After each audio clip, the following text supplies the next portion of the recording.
여러분 안녕하십니까? 뉴스 그 이상의 뉴스, G1 뉴스쇼 강민주입니다. 제21대 대통령 선거가 딱 40일 앞으로 다가왔습니다. 거대 양당의 경선 레이스가 중반을 넘어서면서 후보들이 지역 공약을 속속 밝히고 있는데요. 어제 더불어민주당 이재명 후보는 강원특별자치도의 자율성을 강화하고 미래산업과 글로벌 관광의 중심지로 거듭나게 하겠다며 강원 지역 공약을 발표했습니다. 또한 GTX 노선의 춘천 원주 교통망 확대 공약도 내놨는데요. 민주당보다 경선 속도가 늦은 국민의힘 후보들도 조만간 강원 공약을 발표할 것으로 보입니다. 중요한 건 타 지역과의 치열한 경쟁 속에 강원 지역 공약들이 실제로 추진될 수 있느냐겠죠. 이와 관련한 소식은 잠시 후 국회 나우와 좌우지간에서 자세히 알아보도록 하겠습니다. 그럼 한 주간의 주요 뉴스 속 현안과 이슈를 빠르고 쉽게 짚어보는 G1 뉴스쇼 지금 시작합니다.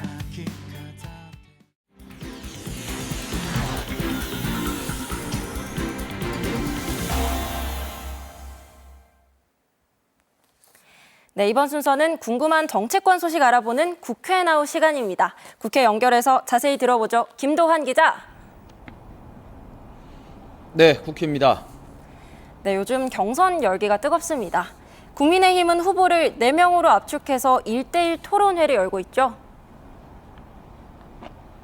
네, 국민의힘은 어제 미디어데이를 열어서 1대1 토론회에서 맞붙을 후보를 직접 지명하도록 했습니다. 조금 전에는 한동훈 후보와 김문수 후보가, 지금은 안철수 후보와 김문수 후보가 토론을 하고 있습니다. 1대1 토론은 내일까지 이어집니다. 앞서 국민의힘은 8명 후보를 4명으로 추렸습니다. 가나다 순으로 김문수, 안철수, 한동훈, 홍준표 후보가 진출했습니다. 친윤 반탄 색채를 강하게 드러냈던 나경원 후보가 탈락했습니다. 국민의힘 내부에서는 일부 당혹해하는 분위기가 감지되고 있습니다. 윤석열 전 대통령과 같이 갈 것이냐 말 것이냐의 문제를 고민해야 할 필요가 생긴 겁니다. 4명의 구도만 보면 탄핵 반대 2, 찬성 2로 2대2입니다. 후보가 압축되면서 탈락 후보를 흡수하고 세를 불리는 물밑 접촉이 치열합니다. 일단 강원도 친윤 의원 쪽은 홍준표 후보 캠프로 기울었습니다. 이미 유상범 의원이 총괄 상황실장으로 전면에 서 있고 염동열 전 의원도 인재영입위원장으로 합류했습니다. 유상범 총괄 상황실장은 친윤 이철규 의원도 곧 합류할 것이라고 밝혔습니다만 이 의원은 경선 과정에서는 특정 후보 캠프에 직은 맞지 않고 큰 틀에서 정치적인 입장을 같이 하는 후보들을 두루 돕겠다는 입장입니다. 박정아 의원과 춘천 출신 진종호 의원은 한동훈 후보를 돕고 있습니다. 국민의힘 2차 경선은 당원 투표 50%, 국민 여론조사 50%입니다. 국민 여론조사만 반영했던 1차와 달리 당심이 크게 반영되는 겁니다. 변수가 될 텐데요. 현재 캠프마다 전현직 의원들을 대거 영입하고 있는 것도 이런 맥락입니다. 결과는 29일 발표됩니다. 과반을 넘긴 후보가 나오면 확정되고 과반이 없다면 2인 결선 투표를 하게 됩니다. 네, 민주당 쪽 살펴보죠. 지금 3자 경선인데 이재명 후보가 독주하고 있죠. 네, 지금까지 민주당은 충청과 영남에서 권리당원 투표를 했는데 이재명 후보의 득표율이 90%에 가깝습니다. 26일이 호남, 27일이 수도권과 제주 그리고 강원인데 이날 민주당 대선 후보가 확정될 가능성이 매우 큽니다. 민주당 경선이 국민의힘 경선보다 빨리 진행되면서 지역 공약도 공개되고 있습니다. 강원도 공약도 나왔습니다. 이재명 후보는 강원도가 국가를 위해 특별한 희생을 해왔다면서 이제 국가가 그 희생에 응당한 특별한 보상을 해야 한다고 강조했습니다. 공약은 큰 틀에서 5가지를 꼽았습니다. 미래 산업 경쟁력 강화, K문화관광 벨트 구축, 안전, 교통망 확충, 특별자치도 권한 강화 5가지입니다. 수소에너지 육성이나 첨단 의료 복합산업, 접경지의 평화 경제특구, 폐광지 활성화는 물론이고 주요 SOC 등 그간 강원도에서 추진했던 사업들이나 추진하려 했던 사업들이 대부분 두루 반영되어 있습니다. 김동연 후보도 강원도 공약을 따로 냈는데 그린에너지와 접경지 폐광지의 경제 자립 기반 확충 등 큰 틀에서 궤를 같이 합니다. 민주당의 대선 본선 후보는 권리당원 투표 50%, 국민 여론조사 50%를 합산합니다.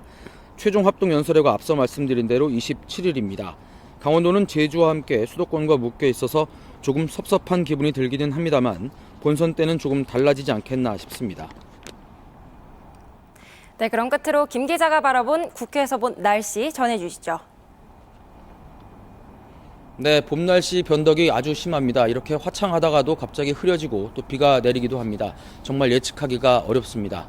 국회에서 전해드렸습니다. 네, 예측이 어려우면 불안이 가중되기 마련이죠. 이젠 좀 예측 가능한 안정적인 내일이 찾아왔으면 좋겠습니다. 지금까지 국회 나우 김도환 기자와 함께했습니다. 역대 가장 빠르게 개막한 2025 K리그1 9라운드 일정을 마친 현재 역대급 경쟁 구도를 보이고 있는데요. 치열한 순위 경쟁을 벌이는 12팀 가운데 울산이나 전북, 포항 등이 전통의 강호들이죠. 그런데 이 팀들이 갑자기 일본 팀이랑 싸운다? 사우디 팀이랑도 붙는다는 소식 들어보셨을 겁니다. 바로 아챔에 참가했기 때문인데 아챔 그게 뭐지? 하시는 분들 있으실 텐데요. 아챔 정식 명칭은 AFC 챔피언스 리그, 아시아 각국 최상위 리그 소속 프로 클럽들이 모여 최강자를 가리는 대회입니다.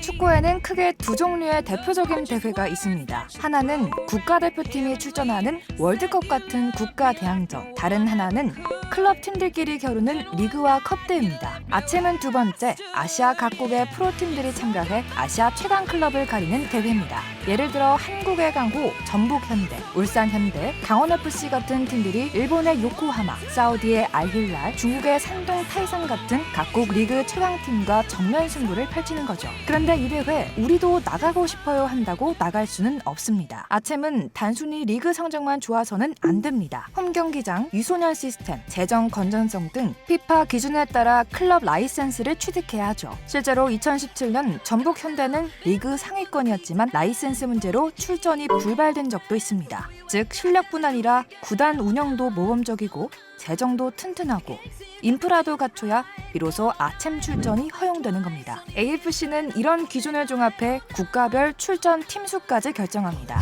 쉽게 따는 티켓이 아니라는 얘기죠. 그렇게 어렵게 진출한 아챔, 그럼 한국 팀들은 어떤 활약을 했을까요? 아주 잘했습니다. 전북, 울산, 포항 이 세 팀만 해도 아시아 챔피언 타이틀을 총 7번이나 가져왔습니다. 전북 2006, 2016, 울산 2012, 2020, 포항 1997, 1998, 2009.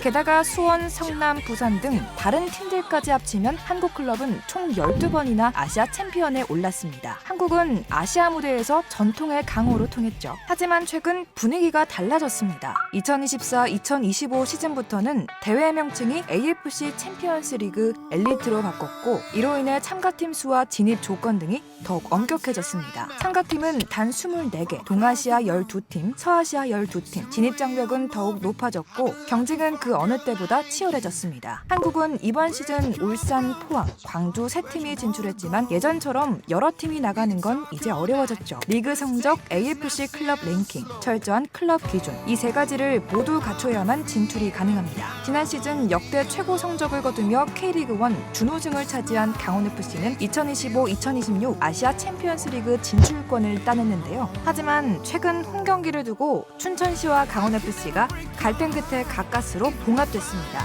아챔은 단순한 대회가 아닙니다. 클럽의 명예, 국가의 자존심, 그리고 아시아 최고의 자리를 놓고 벌이는 치열한 경쟁입니다. 한국 클럽들이 앞으로도 아챔에서 좋은 성과를 거두기를 기대합니다.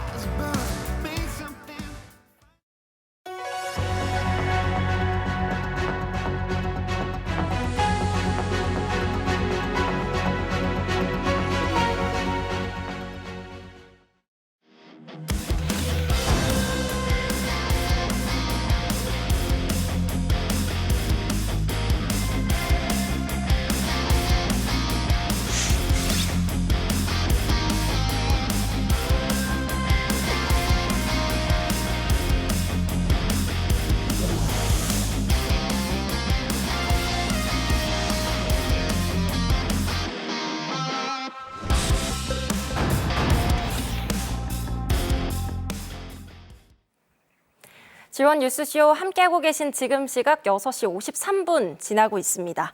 이번 순서는 도내 주요 인사와 화제 인물을 초대해 이야기 나눠보는 이슈 토크 시간입니다. 참 오래 걸렸습니다. 2012년 이후 울산 원정에서 내리 16연패를 당했던 강원FC가 무려 13년 만에 승리를 거뒀습니다. 직전 광주전에 이어서 올 시즌 첫 연승에 성공한 강원. 이제 더 높은 곳을 향해 도약할 텐데요. 오늘 이슈토크에선 강원FC 비상을 위한 미래와 과제란 주제로 장지현 해설위원과 이야기 나눠보겠습니다. 어서 오십시오. 네, 안녕하세요. 반갑습니다. 네, 반갑습니다. 네, 유독 이 호랑이굴, 울산만 갔다 하면 길을 못 폈더니 강원이 울산 원정 징크스를 날려버렸는데요. 위원님은 울산전 어떻게 보셨습니까? 상당히 긴장하면서 봤습니다. 네, 사실 올 시즌에 정경호 감독이 이제 첫 지휘봉을 잡았어요. 그래서 약간의 시행착오를 겪는 과정에서 리그 3연패 위기에 빠져 있었습니다. 그렇기 때문에 이제 광주전 때 조금 더 강한 압박과 실리적인 어떤 경기 운영, 효율적인 역습 전환을 통해서 또 승리를 만들어냈고요. 그리고 반등하기 위해서는 연승이 반드시 필요한데 상대가 13년 동안 원정 가서 한 번도 이기지 못했던 울산이었어요. 그렇기 때문에 이 연승이 가능할까 싶었는데 우리 선수들이 해냈습니다. 네, 그래서 아주 기분 좋게 연승을 또 볼 수 있었습니다. 네, 그럼 이 울산전에서 결승골을 넣은 신민아 선수 얘기도 빼놓을 수가 없을 것 같은데요. 셀틱으로 간 양현준, 퀸스파크 레인저스에서 뛰는 양민혁이 달았던 등번호 47번을 달 만큼 기대 준 것 같은데요. 47번을 준 이유는 있겠죠. 네, 그만큼 양현준, 양민혁, 다음은 신민아라는 얘기입니다. 네, 그만큼 강원FC에서도 기대를 많이 갖고 있고 지난 시즌에 나이는 어리지만 이제 교체 출장을 시키면서 경험을 좀 많이 쌓게 만들었어요. 그리고 또 우리 20세 이하 아시안컵에서도 주축 센터백으로 좋은 활약을 했고요. 기본적으로 이제 센터백이 가지고 있어야 될 많은 조건들을 두루 갖추고 있습니다. 일단 빠르고 센터백이지만 순발력이 있고요. 그리고 이번에 울산전 때 세트피스에서 골 보셨죠? 네. 엄청난 점프력에 타점 높은 이 제공권을 또 지니고 있고요. 그리고 발밑도 상당히 지금 개선이 되고 있습니다. 그래서 앞으로 우리 이제 대한민국을 또 대표할 센터백으로서도 이 신민아 선수를 유심히 지켜보면 될 것 같습니다. 네, 기대감을 마구 보여주셨는데 2025 시즌 첫 이달의 영플레이어로 선정된 이지호 선수도 눈길을 끌고요. 이 외에도 강원FC의 상승세는 이 선수에 달렸다 하고 주목할 만한 선수 있을까요? 글쎄요. 강원FC 같은 경우는 선수보다는 어떤 좀 통합된 마음? 네, 이것이 더 중요할 것 같아요. 그래서 강원FC는 스타 플레이에 의존하는 팀이 아닙니다. 하나의 이제 원팀, 조직력으로 이제 승부를 해서 무언가 이제 결과를 또 도출해야 되는 이제 이런 팀이고요.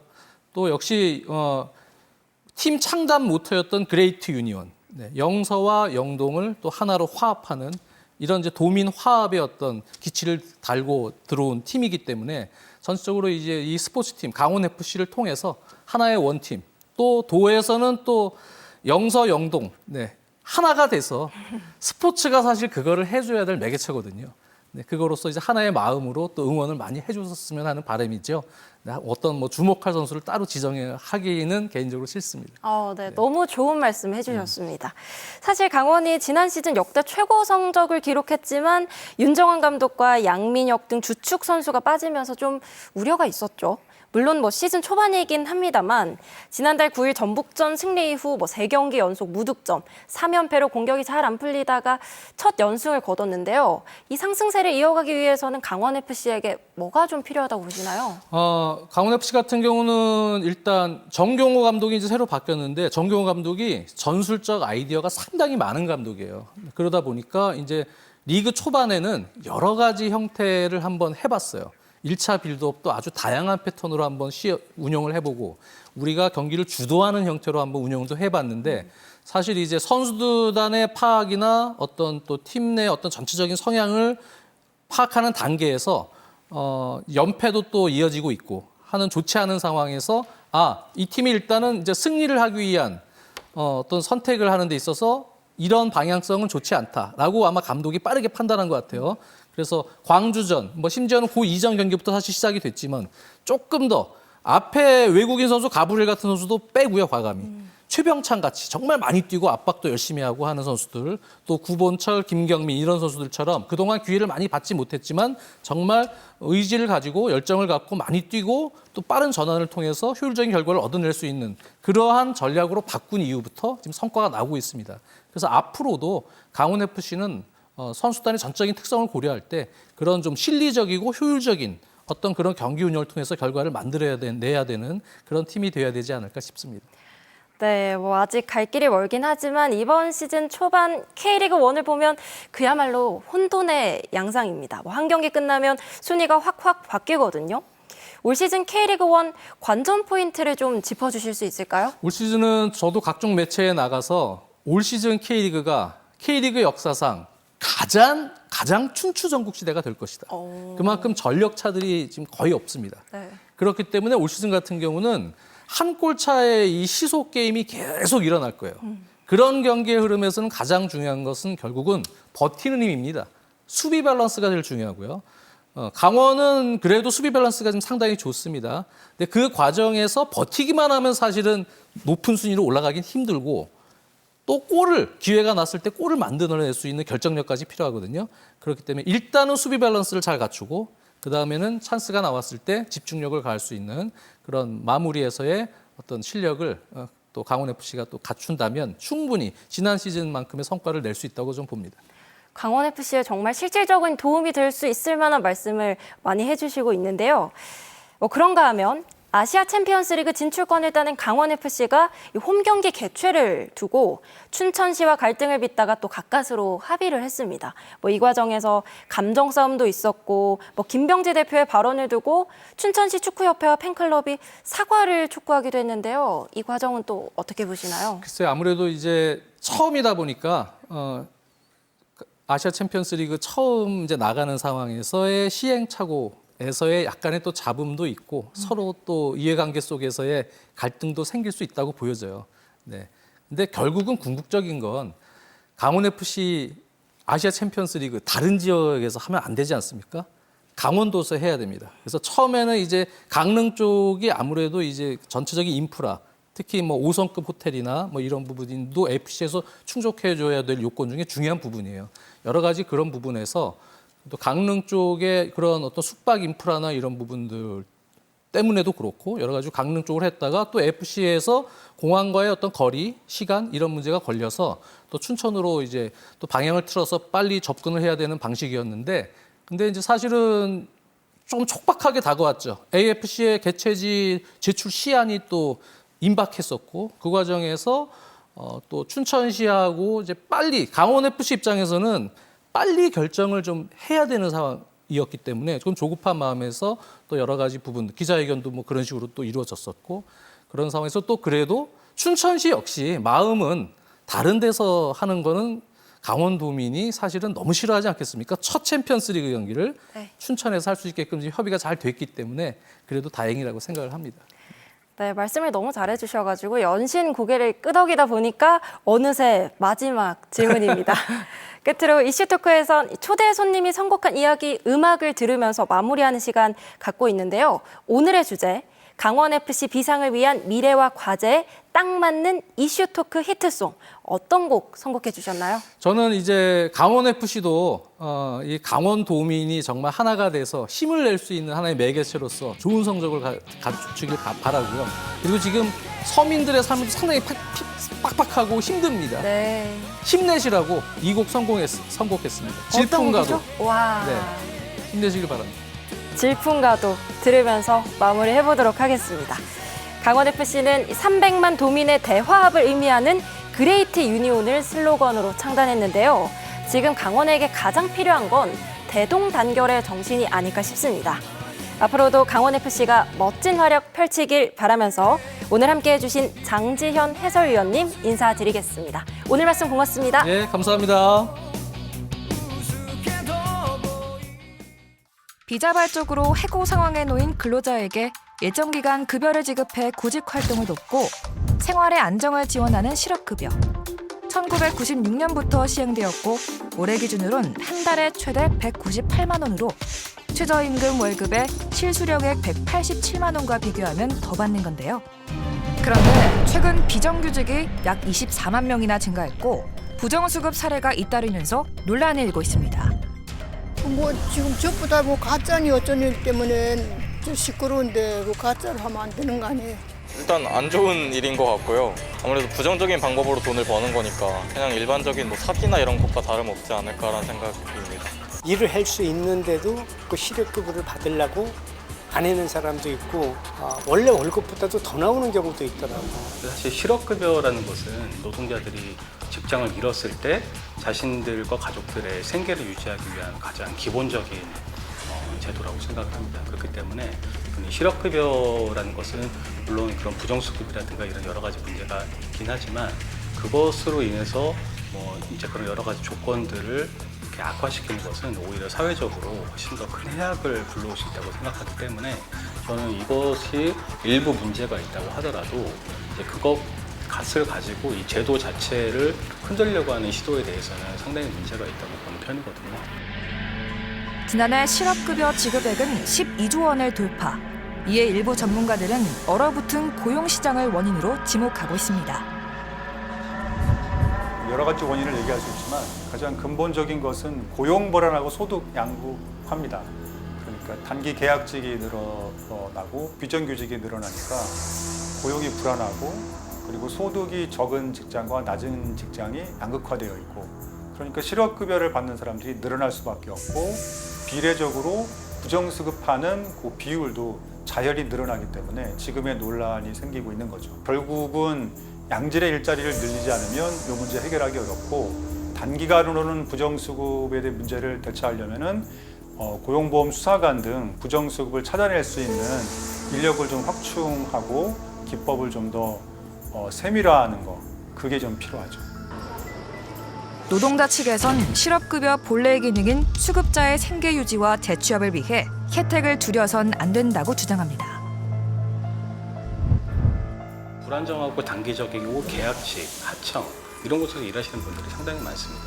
그러니까 이런 분들 같은 경우에는 워낙에 이제 2년 이상 고용하게 되면 정규직, 무계약직으로 이제 간주하는 또 제도가 있다 보니까 그러니까 대부분 2년이 되기 전에 다 해고가 되거든요. 그래서 불안정한 일자리로 전환하고 그렇게 만들어 놓고 그에 따르는 비용을 사회적으로 전가하고 그렇게 실직 상태에 놓인 노동자들이 많아지게 됐을 때 발생할 수 있는 사회 혼란, 그에 따르는 비용, 저는 이것은 부정수급액에 비할 바가 아니라고 생각합니다. 엄청난 사회적 혼란과 비용이 야기되는 거거든요. 저는 그런 것들을 막아주고 있는 게 지금의 실업급여 제도고 실업급여라는 것은 반드시 필요하다고 생각합니다. 그러나 최저임금을 받고 일한 근로자보다 실업급여 수급자의 지급액이 더 많은 역전 현상이 발생하면서 제도의 실효성을 높일 방안이 필요하다는 목소리가 나오고 있는데요. 개인적인 의견에는 논란이 있다고 생각하지는 않습니다. 실업급여 부정수급이 증가하고 실업급여가 절실하지 않는 실직자가 수령한다든가라는 그 모든 이슈는 종전의 양면처럼 밝은 점과 어두운 점이 있을 수 있지만 그래도 실업급여 제도는 여전히 밝은 면이 더 많다고 생각됩니다. 부정수급 같은 그 사항들은 저희 부정수급 조사관이 따로 있습니다. 특사경이라고 해서 조사를 통하고 있고요. 신고를 하지 않더라도 특별사법경찰관들은 그 수급한 내용에 대해서 조사를 하고 있기 때문에 그런 그 논란을 잠재울 수 있는 해결할 수 있다고 충분히 예상됩니다. 그렇다면 버틸 이유보다 일할 이유를 더 만들어내는 실업급여가 되기 위해 어떤 점이 개선되어야 할까요? 젊은 사람들이 일자리 없어서 일자리가 많아야 좋겠죠. 지자체든 뭐 국가적인 차원이든 그냥 그런 부분에 있어서 홍보를 할 수 있는 다른 홈페이지나 이런 게 많이 생겼으면 좋겠다는 생각입니다. 열심히 하고 정직한 사람들이 돈을 벌 수 있는 사회가 왔으면 참 좋겠다는 바람이에요. 고용정책이 1년짜리를 뭘 만든다 그래서 확 바뀌지 않거든요. 우리나라의 가장 큰 문제가 노동시장 양극화라고 하지 않습니까? 그러니까 결국 장기적 플랜을 가지고서 고용에서도 대기업과 중소기업이 상생할 수 있는 시스템이 좀 만들어져야 된다. 구직자들의 최소한의 생활을 제공하는 실업급여. 단순히 돈을 지급하는 것이 아닌 일하는 사람을 돕는 제도로서 제 역할을 다하는 제도가 되길 바라며 실업급여를 둘러싼 찬반 논란. 여러분의 생각은 어떠십니까?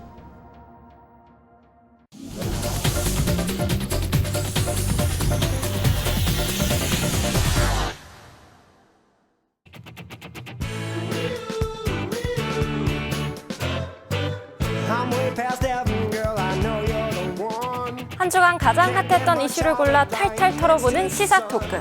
보이는 라디오 좌우지간에 오신 여러분 환영합니다. 진보와 보수를 대표하는 여야 정치 고수들의 썰전쟁 좌우지간. 오늘 함께 하실 분들 소개해드리죠.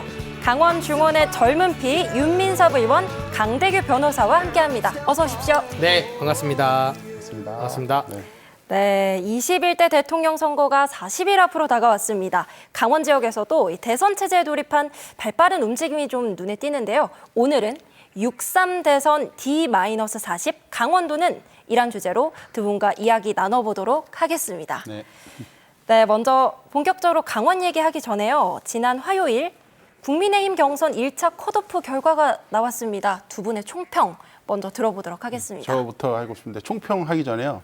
근데 왜 밸런스 게임 한번. 네. 아까 다음 생에 태어나면은 네. 바퀴벌레로 태어날 거냐, 네. 자동차 바퀴로 태어날 거냐. 아, 네. 정말 창피한 질문이었죠. 그쵸? 네, 적절치 않은 질문이었습니다. 네. 예.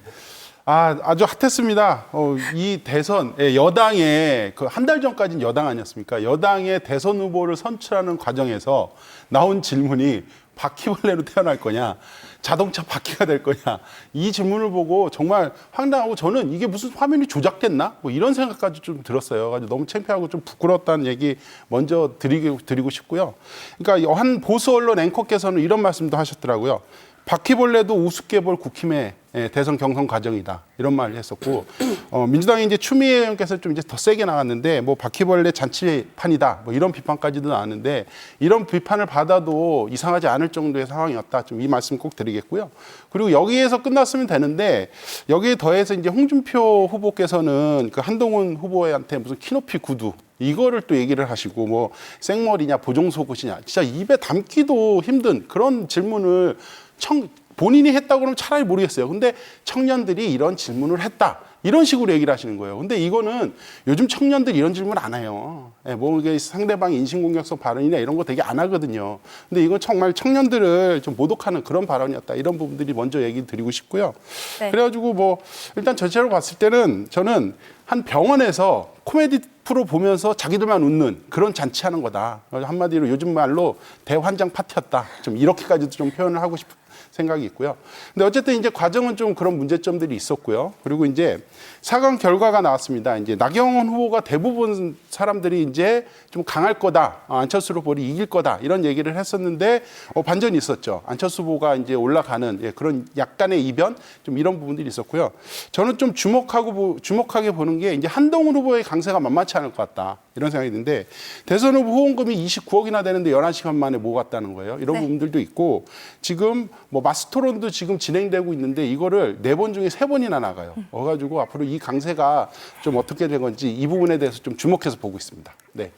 네. 변호사님 어떻게 생각하시나요? 네, 일단은 국민의힘 진행 상황에 대해서 변론을 좀 하겠습니다. 할 게 있을까요? 네, 이게 준비 과정에서 알아보니까 정말로 20대 대학생 청년들한테 모든 걸 맡겨놨던 거예요. 그래서 20대 대학생 청년들이 준비를 했던 것이고, 이게 당 지도부에서 보기는 했으나 이걸 또 거부하면 또 스크린을 하게 되면 이게 정말로 20대들이 요즘에 이렇게 토론을 하나? 라고 해서 별도의 스크린 없이 넘어갔다고 합니다. 라는 것인데, 저도 좀 굉장히 좀 실망감이 들었고요. 우리 정치가 너무나 청년에 매몰되어 있어요. 지금 우리 좌우지간도 뭐 청년들이 만나서 하고 있긴 하지만 우리 정치가 최근 20년 동안 너무 청년 거립니다. 청년 거리다가 노장청의 화합을 놓치게 되는 겁니다. 이것이 8강 토론에서 좀 나왔다고 생각이 들고요. 그리고 이 키 문제, 외형 문제 있잖아요. 요거는, 이 키 문제는 만약에 이게 본선에서 다른 당의 후보들이 질문을 할 수가 있습니다. 그런데 이 키나 외형에 대해서 허위로 진술하다가는, 허위로 말을 하다가는 공직선거법상 허위사실 유포죄가 될 수가 있어요. 이 문제에 대해서 사실 중앙선거관리위원회 유권 해석에 의하면 키나 뭐 혈액형이나 뭐 체중이나 그렇죠. 뭐 이런 문제, 단순한 문제는 허위사실 유포에 해당하지 않는, 사실에 해당하지 않을 수가 있으나, 그러나 본인의 이미지를 가지고, 뭐 스포츠 출신이던 뭐 혹은 본인의 이미지를 가지고 외형에 대해서 의도적으로, 고의적으로 다르게 말하면 허위사실 유포가 될 수가 있다라는 그러한 점을 좀 상기시켜 드리겠습니다. 총평을 한 줄 평으로 말하자면, 아쉽다 나경원, 전 나경원 후보님 굉장히 좀 아쉽다 말씀을 드리고요. 저희 빅2, 그러니까 2강전이나 지금 4강전이 내일까지 진행 중인데 내일 모레까지 또 진행 중인데 4강전이나 2강전에는 좀 더 국민 여러분들에게 신뢰를 갖는 모습으로 다가가겠습니다. 예, 하나만 더 말씀 얹히고 싶은데 네. 예, 일단 젊은 층에게 맡겨놓는 게 네. 좋은데 그래도 이양수 총장님이 또 계시잖아요. 네. 그런 데서는 좀 검토를 했어야 되지 하는 아쉬움이 있고 이양수 총장님 여기 다른 데서 나와서 어떻게 보고 있냐 이 상황을 네. 했더니 뭐 조회수 높아가지고 좋아하시더라고요. 그거 보고 흥행이 되긴 됐죠. 흥행이 됐는데 그냥 이게 지금 조회수 높다고 네. 해서 좋아할 만한 상황이 아니고 이 사무총장님께서는 어쨌든 그런 관리를 전반적으로 해야 되는 부분들이 있는데 그걸 놓치고 그냥 조회수 높다고 좋아하실 때가 아니다. 이 말씀 꼭 드리고 싶습니다. 네.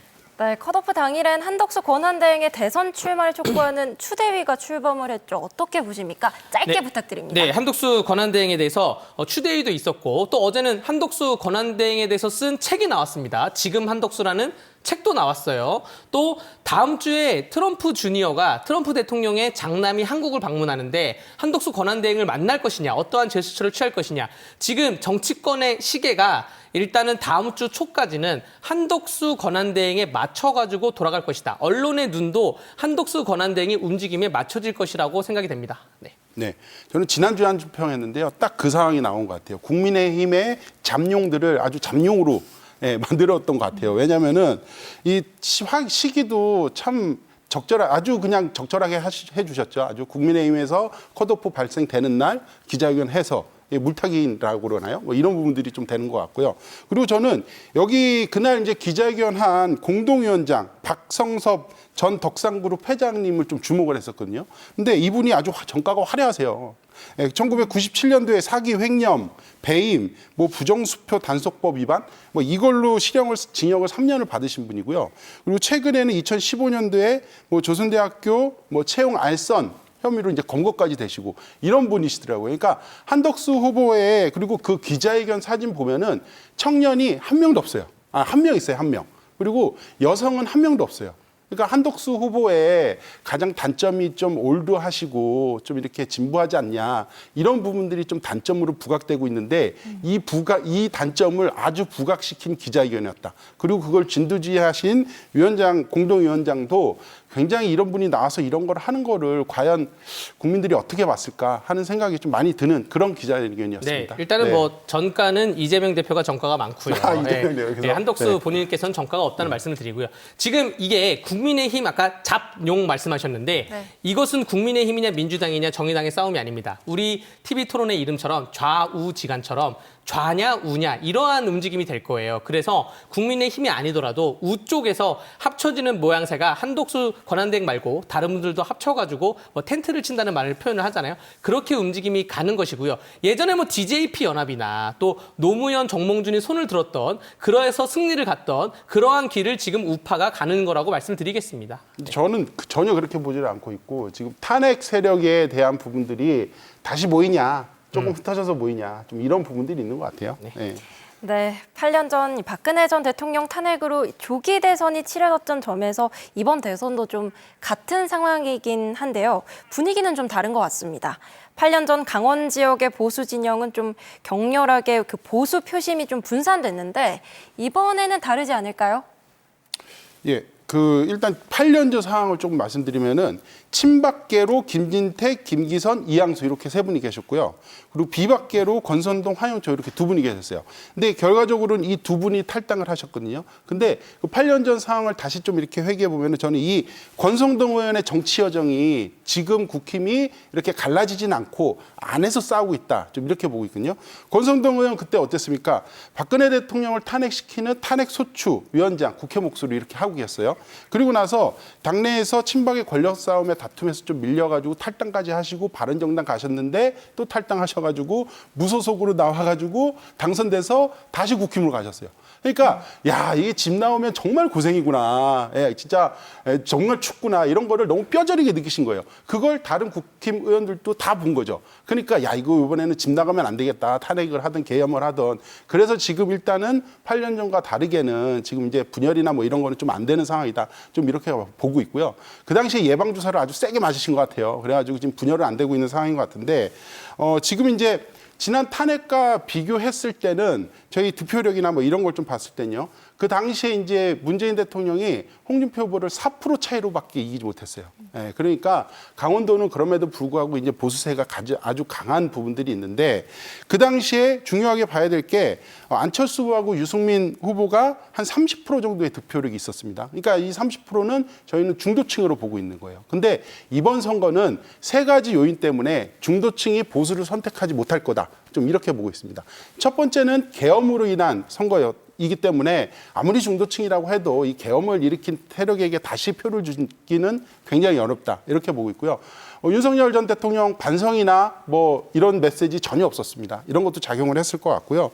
그리고 이런 것들이 나왔을 때 국힘 경선에서 나경원 후보가 탈락한 부분들은 너무 센 이런 부분들 너무 세게 발언하거나 하시는 분들에 대해서는 중도층이 표를 주기 굉장히 어렵겠다. 이런 것들을 좀 보고 있었습니다. 네. 네, 8년 전과 지금이 다른 게 전국적인 상황 말씀드리고 강원도 상황을 말씀드리자면 전국적으로 볼 때는 8년 전에는 박근혜 전 대통령의 지지율이 8%까지 떨어졌어요. 그러니까 92%의 국민이 등을 돌렸다는 것이죠. 근데 지금은 한 6대 4, 5.5 대 3.5 대 4.5, 뭐 길게 차이를 보면 한 7대 3 정도이기 때문에 윤석열 전 대통령에 대해서 아직 헌법재판소 판결을 수긍은 하지만 의문을 갖는 국민들이 다소 좀 있다고 보여집니다. 그렇기 때문에 보수층이 오히려 좀 더 결집을 한다 보여지고요. 강원도 내의 상황을 말씀드리자면 그때와 지금이 인적 구성이 다른 게 지금 강원도에 있는 국민의힘 6명 의원들 중에 당직자분이 2분이 계세요. 이양수 사무총장이 있고요. 권성동 지금 원내대표가 있습니다. 그 예전에 8년 전에는 당직자는 없으셨고 국회 이제 법사위원장에 권성동 의원이 있었는데 지금 당직자들이 있기 때문에 여기에 대해서 좀 더 공고히 간다고 보여지고요. 아까 지난번 8년 전 대선을 말씀하셨는데 문재인, 심상정, 또 홍준표, 유승민, 안철수 이렇게 5개의 당이 나왔죠. 여기에 대해서 문재인, 심상정 표를 합친 것보다 나머지 3분의 표를 합친 게 훨씬 높긴 높습니다. 그런데 우리 윤민섭 의원님께서는 안철수와 당시 유승민 후보자의 표를 중도표라고 해석을 하는데 저는 좀 더 폭넓게 중도 보수의 표라고 해석을 하겠습니다. 그렇기 때문에 지난번 8년 전 대선에도 중도 보수표를 그러니까 중도를 딱 기점으로 해서 좌우를 놓고 보면 우쪽이, 보수 쪽이 진보 쪽을 이겼다고 보여지고요. 지금은 그때보다 상황이 더 밭이 좋아졌기 때문에 조금 더 가능성이 있다고 정리를 할 수가 있습니다. 그럼 민주당이 중도 보수 선언을 했는데. 네? 민주당이 그건 민주당이 물어보세요. 저는 이해가 안 돼요. 중도 보수라고 했으니까 말씀하신 대로 대한민국가 모두가 다 중도 보수가 되는 그러한 한국 형국이네요. 저는 오히려 잘 됐다고 생각해요. 민주당이 정말 자기 포지션 가져갔다. 이렇게 뭐 비난하거나 이런 부분들이 아니라요. 찐 진보 응원합니다. 찐 진보가 저희고 정의당. 민주당은 중도 보수로 가시고 국힘은 좀 이렇게 없어져도 되지 않나. 이재명 대표가 보수당에 입당을 하셔야죠. 저희는 받지는 않겠지만. 네, 알겠습니다. 네, 질문 딱 2개 했는데 지금 시간이 너무 많이 지났거든요. 답변을 조금 짧게 부탁드리겠습니다. 이제 거대 양당의 대선 후보가 확정이 되면 보수 표심이 강한 강원의 표심은 어디로 향할지 정말 벌써부터 관심을 모으고 있거든요. 아무래도 강원도 역시 이 반 이재명 연대가 최대 변수가 되겠죠? 예, 그 반이재명 전선이 이제 여기서 질문이 한 3번 정도 나온 것 같아요. 근데 저는 잘 안 이루어질 거다 하는 부분들이 있었는데 왜냐하면 이제 지금 이 짧은 기간에 치러지는 선거라서 다른 이벤트가 없기 때문에 이벤트가 딱 하나 있을 것 같은 게 이제 이재명 씨는 사람 다 모여 이거거든요. 근데 이재명 씨는 사람 다 모이기 전에 이 탄핵이라는 계엄이라는 이 큰 강을 건너서 텐트를 쳐야 되는데 지금 당장 반이재명 모여 했을 때도 뭐 좀 지켜봐야겠지만요. 이준석 후보도 그걸로만은 다 모이기는 어렵다. 이런 포지션을 지금 취하고 있어요. 그렇기 때문에 뭐 텐트가 쳐질 거니 이런 것들은 그냥 그렇게 쳐지기를 바라시는 분들의 마음일 뿐이지 사실 그거를 치기 굉장히 어려운 조건이 너무나도 많다라고 말씀드리겠습니다. 우리 정의당께서 도와주시면 조금 더 연대가 잘 될 것 같은데. 저희가? 네. 지금 12개의 혐의 5개의 재판으로 받고 있는 사람이 어떻게 우리나라의 대통령이 될 것이냐. 대통령 되더라도 헌법 84조에 의해서 재판을 계속 받으러 다니는 대통령이 돼야 할 것이냐 문제가 있고요. 여기에 대해서는 반 이재명 연대가 아니라 이제는 점점 국민연대로 갈 것이라 저는 보여집니다. 여기에 대한 기점 포인트가 많이 있어요. 특히 대법원이 전원 합의체로 이재명의 상고심 공직선거법 사건을 회부하면서 5월 3일 기점이냐, 5월 10일 대통령 후보 등록 기점이냐, 많은 그 예상치가 나오기 때문에 그러면서 아까 말씀드렸다시피 뭐 미국이나 뭐 유럽의 입장이나 여러 가지 입장을 봤을 때 아직 기폭제가 많이 있고 여기에 대해서 반 이재명 연대라기보다는 이제는 국민들이 대선에 대해서 찾아보면서 국민들이 뭉치는 시기가 올 것이다. 우리 정의당도 함께 해주시길 바라겠습니다. 저희까지 네. 반사. 반사하겠습니다. 네. 그러면 강원 표심 질문 하나 더 드리겠습니다. 대선까지 불과 40일 남았거든요. 전국의 시도는 지역 현안을 대선 공약에 반영시키기 위해서 정말 발빠르게 움직이고 있습니다. 강원도 역시 공약 추진단을 구성해서 총력을 다하고 있는데요. 두 분께서 생각하시는 최우선 강원 공약은 무엇이 있을까요? 예, 저희는 지난번에 대선 때 이제 이재명 후보는 평화를 얘기를 하셨고요. 평화특별자치도 이런 걸 얘기를 하셨고, 윤석열 후보께서는 그때는 경제특별자치도 얘기했는데, 저희 그 당시 심상정 후보께서는 그 녹색과 평화, 이 가치를 살리자고 얘기를 많이 했었어요. 그래가지고 저희도 그 방향에 대한 부분들이 좀 필요하다고 생각이 들고요. 강원도에서도 뭐 몇 가지 이런 이슈들을 좀 찝어낸 것 같아요. 예를 들면 수소에너지 거점 이런 부분들도 있었고, 뭐 친환경 미래차 육성 뭐 이런 부분들이 있는데, 이런 부분들은 이제 저희도 저희 정의당까지도 이렇게 포괄할 수 있는 정책이라 좀 보여지고요. 그리고 예를 들면 이제 저희는 이제 녹색 평화 이 부분을 중심으로 둬서 예를 들면 탄소 중립 특구나 뭐 이런 부분들을 좀 많이 내세우자, 이런 공약들이 좀 포함됐으면 좋겠다, 이렇게 얘기를 하고 있고, 강원도의 미래 먹거리는 아무래도 친환경이나 평화 이쪽으로 가야 되지 않나, 이렇게 생각을 많이 하고 있습니다. 네. 네, 2022년 대선은 강원도의 그 국민의힘의 주요 공약이 100% 다 선정이 되면서 그러면서 강원도의 발전을 앞당기는 그러한 대선이 되었다고 평가를 하고 싶고요.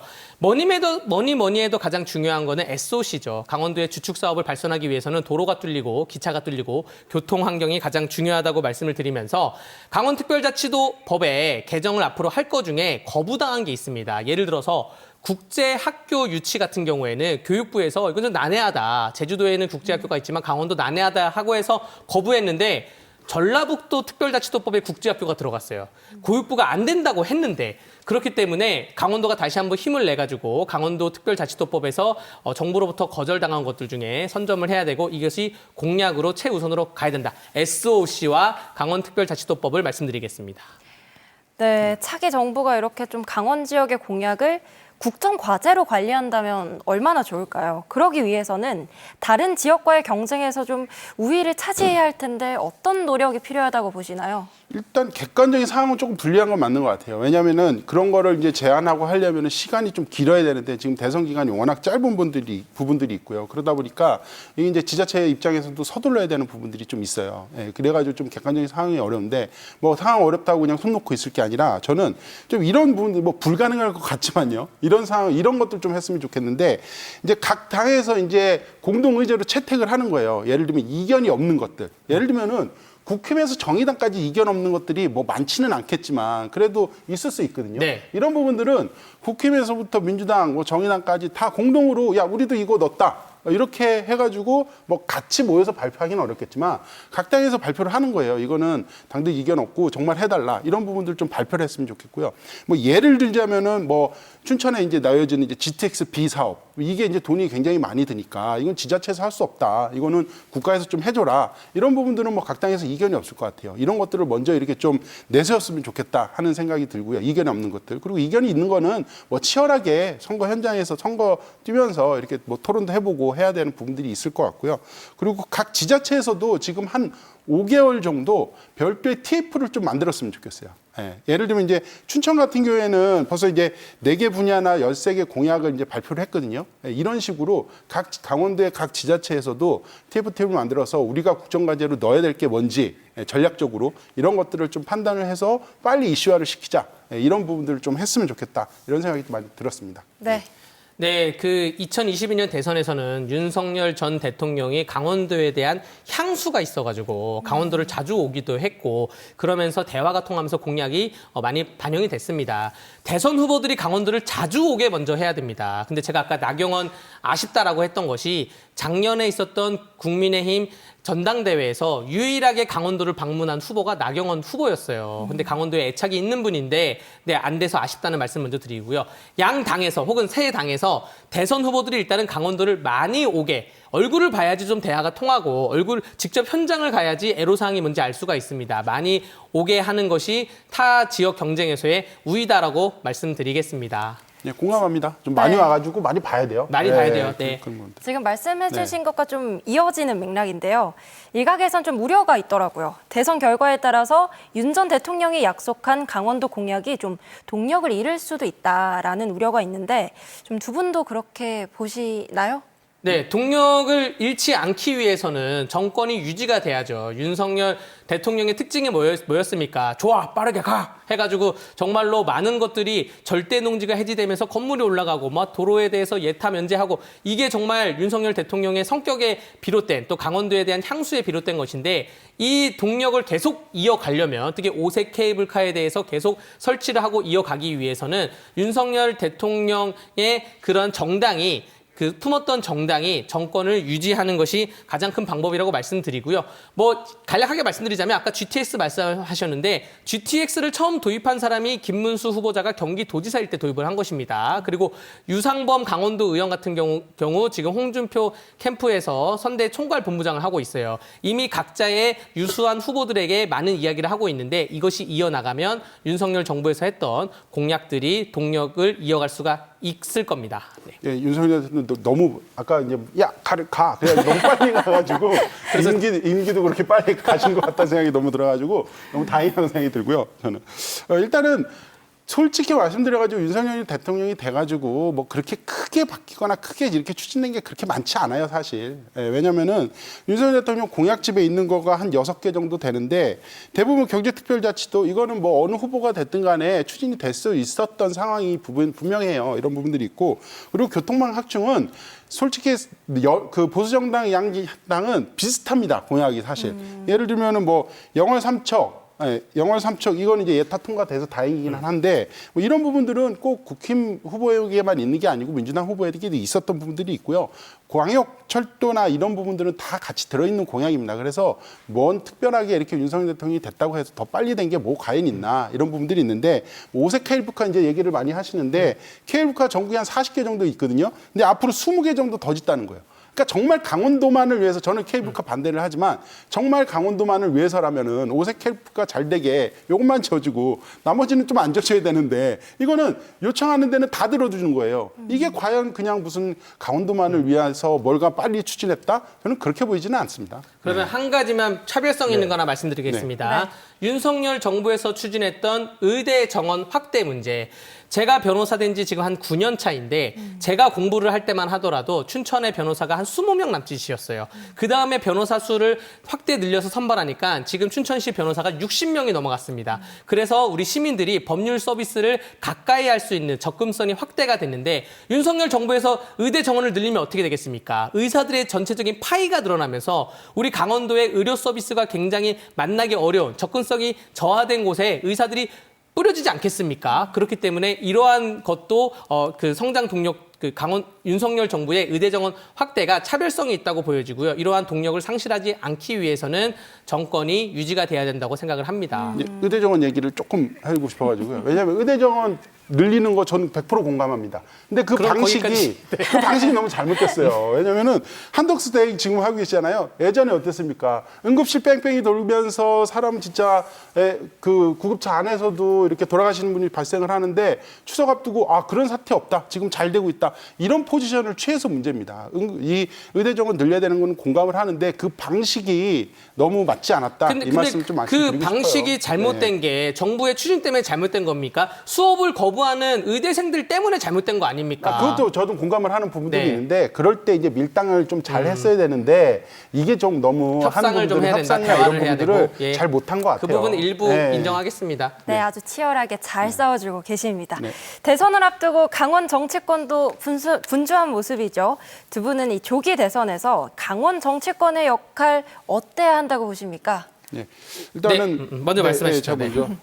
일단 국힘 상황은 이제 각자 도생하고 계시는 것 같고요. 이제 왜냐하면 후보가 많다 보니까 여러 곳에 이제 줄을 이렇게 대고 계시는 것 같아요. 그래가지고 뭐 그렇고 민주당은 이제 특별히 줄 설 데가 별로 없잖아요. 한 줄밖에 없어가지고 거의. 그래가지고 이제 그런 상황이 벌써 발생되고 있는 것 같은데 저는 일단은 대선 하면 이제 중앙 이슈가 굉장히 강하게 작용되는 부분들입니다. 근데 그럴 때 너무 중앙에 저희 강원도 정치권에서 이제 국회의원들께이시겠죠. 너무 중앙 정치에 줄내려고 너무 센 발언이나 너무 앞서서 하시는 부분들은 강원도민들 입장에서는 좀 이렇게 뭐 이렇게 볼썽사나운 모습들이 많이 나타날 수 있다 이런 부분들이 있고요. 이렇게 중앙 이슈 있을 때 정말 중앙에 우리 지역에 필요한 것들이 뭔지 이런 것들을 잘 파악해서 중앙에다 반영해주는 그런 것들을 좀 많이 추진해 주셨으면 좋겠다. 좀 이런 바람을 좀 하고 있습니다. 네.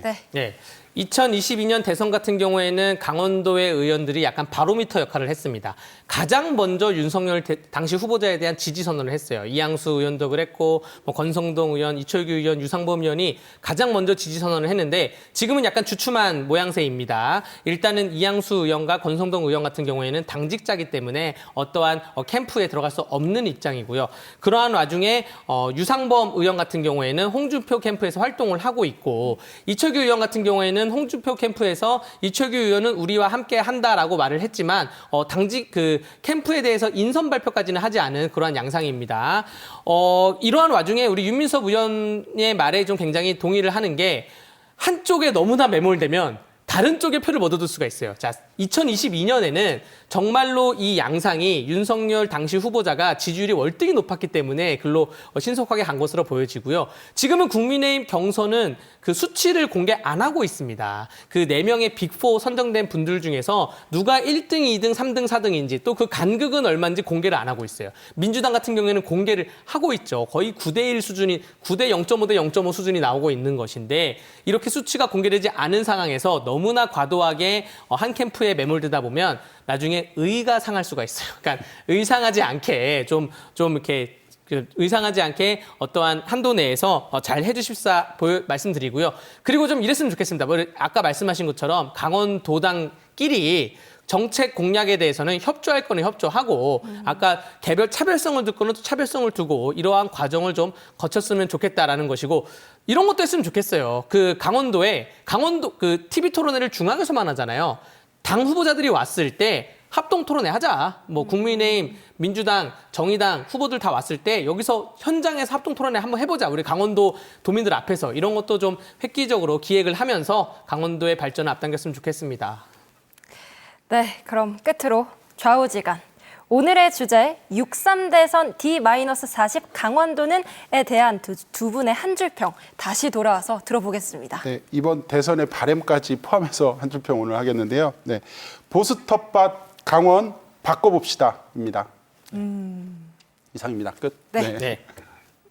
네, 저는 누가 강원도의 발전에 적합한가, 누가 강원도를 더 위하는가입니다. 와, 깔끔한 한 줄평 너무 고맙습니다. 네. 더 길어지실까 봐 걱정을 했는데 오늘 말씀 너무 잘 들었고요. 할까요, 그럼 너? 무섭네요. 네, 조기 대선은 이 지역 현안을 해결할 수 있는 기회장인데요. 대선까지 앞으로 40일. 강원도의 현안과 미래 산업을 대선 공약과 차기 정부의 국정 과제로 반영시키기 위해 총력을 기울여 봐야겠습니다. 좌우지간 오늘은 여기까지 하겠습니다. 함께해 주신 윤민섭 의원, 강대규 변호사, 오늘 말씀 고맙습니다.